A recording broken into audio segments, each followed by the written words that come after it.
ಸ್ನೇಹಿತರೆ ಎಲ್ರಿಗೂ ನಮಸ್ಕಾರ.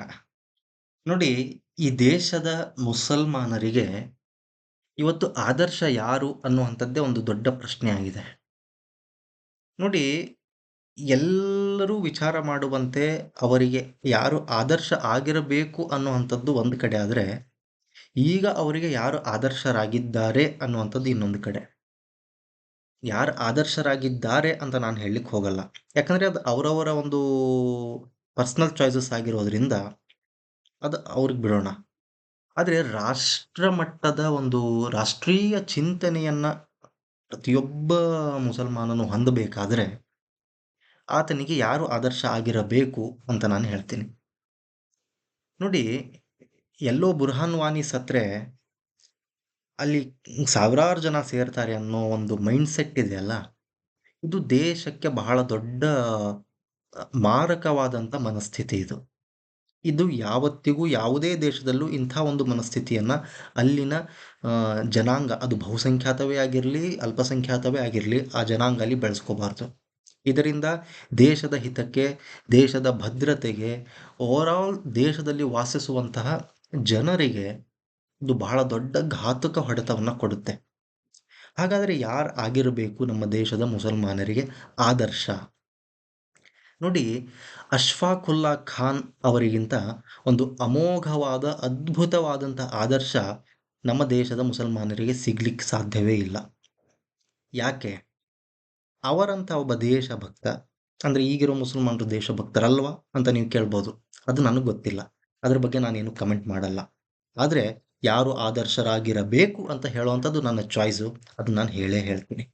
ಯಾಕೆ ಅಶ್ಫಾಕುಲ್ಲಾ ಖಾನ್ ಅವರು ನಮ್ಮ ದೇಶದ ಮುಸಲ್ಮಾನರಿಗೆ ಆದರ್ಶ ಅಂತ ನಾನು ಹೇಳ್ತೀನಿ ಅಂದ್ರೆ, ನೋಡಿ, ಈ ಕಾಕೋರಿ ಡಕಾಯಿತಿ ಪ್ರಕರಣದಲ್ಲಿ ಅಶ್ಫಾಕುಲ್ಲಾ ಖಾನ್ ಗಲ್ಲಿಗೇರ್ತಾ ಇದ್ದಾರೆ. ಜಸ್ಟ್ ಇಮ್ಯಾಜಿನ್ ಮಾಡ್ಕೊಳ್ಳೋಣ. ಗಲ್ಲಿಗೇರ್ಲಿಕ್ಕೆ ಸಿದ್ಧರಾಗಿದ್ದಾರೆ. ದಿನಾಂಕ 9/8/1925. ಈ ಒಂದು ಸಂದರ್ಭದಲ್ಲಿ ಅವರ ಕೊನೆಯ ಪ್ರಾರ್ಥನೆ ಏನಾಗಿತ್ತು ಅಂತ ನಿಮ್ಗೆ ಗೊತ್ತಾ? ನೋಡಿ, ಈ ಕೊನೆಯ ಪ್ರಾರ್ಥನೆ ಏನಿದೆಯಲ್ಲ, ಇದು ನಮ್ಮೆಲ್ಲರಿಗೂ ಆದರ್ಶವಾದಂಥ ಪ್ರಾರ್ಥನೆ. ನಮ್ಮೆಲ್ಲರಿಗೂ ಇದು ಒಂದು ಧ್ಯೇಯ ಮಾರ್ಗ ಇದು. ನೋಡಿ, ಅವ್ರು ಹೇಳ್ತಾರೆ, ಅಶ್ಫಾಕುಲ್ಲಾ ಖಾನ್ ಹೇಳ್ತಾರೆ, ಹೇ ನನ್ನ ಪೂಜ್ಯ ಪಾತ್ರ ಮಾತೃಭೂಮಿಯೇ, ನನ್ನ ಪ್ರಾಣ, ನನ್ನ ಶರೀರ ನಿನ್ನ ವೇದಿಕೆಯ ಮೇಲಿಟ್ಟಿರುವೆ. ನೇಣುಗಂಬವೇ ದೊರೆಯಲಿ, ಆ ಜನ್ಮ ಸೆರೆಯೇ ದೊರೆಯಲಿ, ಕೈಗೆ ಹಾಕಿದ ಸಂಕೋಲೆಗಳಿಂದಲೇ ತಾಳ ಹಾಕುತ್ತಾ ನಿನ್ನ ಭಜನೆ ಮಾಡುತ್ತೇನೆ. ಮುಂದೆ ಹೇಳ್ತಾರೆ, ಜೀವನ ಮರಣಗಳೆಂಬವು ಅನಿತ್ಯ ಎಂದು ಶ್ರೀಕೃಷ್ಣ ಯುದ್ಧ ಭೂಮಿಯ ನಡುವೆ ನಿಂತ ಅರ್ಜುನನಿಗೆ ಬೋಧಿಸಲಿಲ್ಲವೇ? ಒಮ್ಮೆ ಹೇಗೂ ಸಾವು ಬರಲಿದೆ, ಅದಕ್ಕೇಕೆ ಅಂಜಬೇಕು? ದೇಶವು ನನ್ನ ಪ್ರಿಯ ಮಾತೃಭೂಮಿಯು ಸದಾ ಉಜ್ವಲವಾಗಿ ಸ್ವತಂತ್ರವಾಗಿರಲಿ.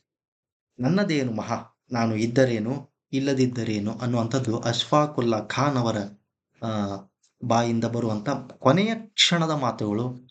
ಇಂಥ ಮುಸಲ್ಮಾನರು ಇವತ್ತು ಭಾರತಕ್ಕೆ ಬೇಕು. ಇಂಥವ್ರಿಲ್ವಾ? ಇರಬಹುದು, ನನಗೆ ಗೊತ್ತಿಲ್ಲ. ಇಂಥ ಮಾತುಗಳು ಯಾವ ಸದ್ಯದ ಪ್ರಸ್ತುತ ಸನ್ನಿವೇಶದಲ್ಲಿ ಯಾವ ಮುಸಲ್ಮಾನನ ಬಾಯಿಂದ ಬಂದಿದೆ ಅನ್ನುವಂಥದ್ದು ನಾನು ಒಂದು ಸ್ವಲ್ಪ ಹುಡುಕ್ಬೇಕು, ರಿಸರ್ಚ್ ಮಾಡ್ತೀನಿ.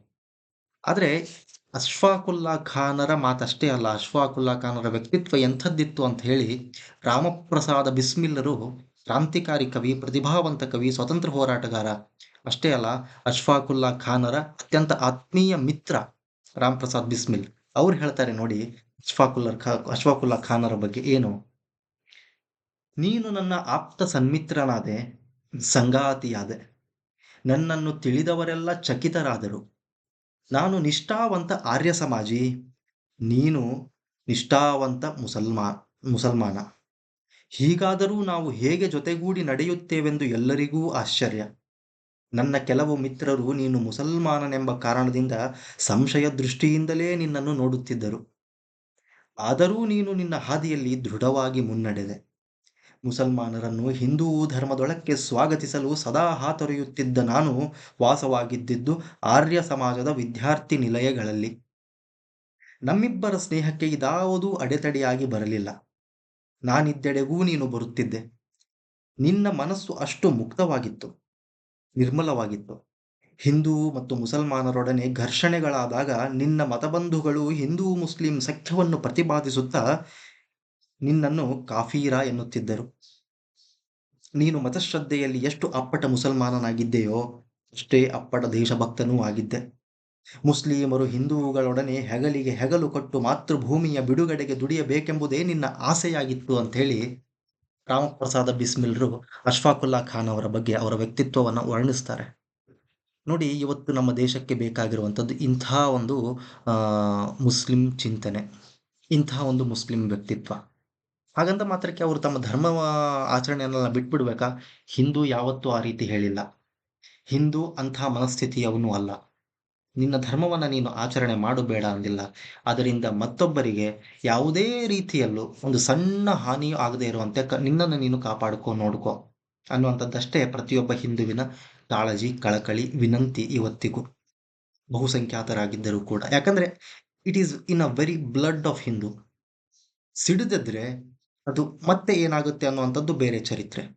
ಆದರೆ ನಾನು ಹೇಳೋದು, ಪ್ರತಿಯೊಬ್ಬ ಮುಸಲ್ಮಾನನಿಗೂ ಅಶ್ಫಾಕುಲ್ಲಾ ಖಾನರಿಗಿಂತ ಒಬ್ಬ ಅಮೋಘ ಆದರ್ಶ ಇರಲಿಕ್ಕೆ ಸಾಧ್ಯ ಇಲ್ಲ ಅನ್ನುವಂಥದ್ದೇ ನಾನು ಹೇಳಲಿಕ್ಕೆ ಬಂದಿದ್ದು. ಅದು ಕನ್ವೆ ಆಗಿದೆ ಅಂತ ತಿಳ್ಕೊತೀನಿ. ಎಲ್ರಿಗೂ ನಮಸ್ಕಾರ.